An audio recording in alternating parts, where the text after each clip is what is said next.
வணக்கம் மக்களே. இன்று நாம் குழந்தைகளுக்கு பெயர் சூட்டுவதில் இலக்கண விதி மனு தர்மம் பற்றி காண்போம். ஆண் குழந்தைகளுக்கு பெயர் வைக்கும் பொழுது இப், இச், இட், இத், இப், கார்த்திக், திலீப், வெங்கட், கசடதபர மனித எழுத்துக்கள் மெய்யெழுத்துக்களாக வரக்கூடாது. அதனை கடைபிடிக்க வேண்டும் கண்டிப்பாக. பொதுவாக கார்த்திகேயன், வெங்கட்ராமன், ராமன் இன் முடிந்தால் மிகவும் நல்லது.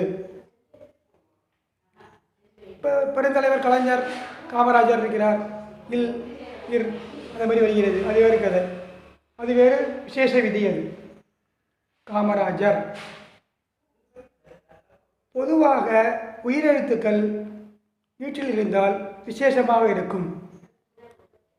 ஐ, அண்ணாதுரை மிகுந்த ஒரு பெருமை வாய்ந்த பெயர். ஜவஹர்லால் நேரு. உ. பெண்களின் பெயர்களில் கடைசி எழுத்து ஆ, இ, ஐ, ஓ, உ வவல்ஸ் இருக்க வேண்டும். அதுவே மனு தர்மம் கூறுகிறது.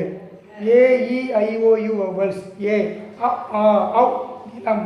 இ, ஈ, ஏ, ஏ நீர். ஐ, ஐ தி, ஓ, ஓ காற்று. யு, உ, ஊ ஆகாயம். பஞ்சபூதங்களில் ஏதாவது ஒரு பூதம் கண்டிப்பாக ஒவ்வொரு பெண்களின் பெயர்களிலும் அமைந்திருக்கும். அதுவே மனித நீதி காட்டும் சிறப்பு விதி. பெண் குழந்தைகளுக்கு பெயர் சூட்டுவதில் ஸ்மூத் இனிமை, மென்மை, பொருள் மூன்றும் இருக்க வேண்டும்.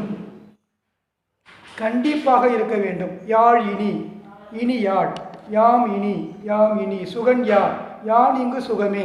சுக ஆஞ்சனா, சுக காஞ்சனா, சுக ஆஞ்சனா, ஆஞ்சனை, ஆஞ்சனையும் சுகம். இதனை கடைபிடித்து நாம் சிறப்பான வாழ்க்கை வாழ்ந்திட வேண்டும். அனைவரும் கடைபிடிக்க வேண்டும் என்று வேண்டி விரும்பி கேட்டுக்கொள்கிறேன். இந்த வீடியோ பிடித்திருந்தால் லைக், மணி அடிக்கவும், பெல் பட்டனை அமுக்கவும்.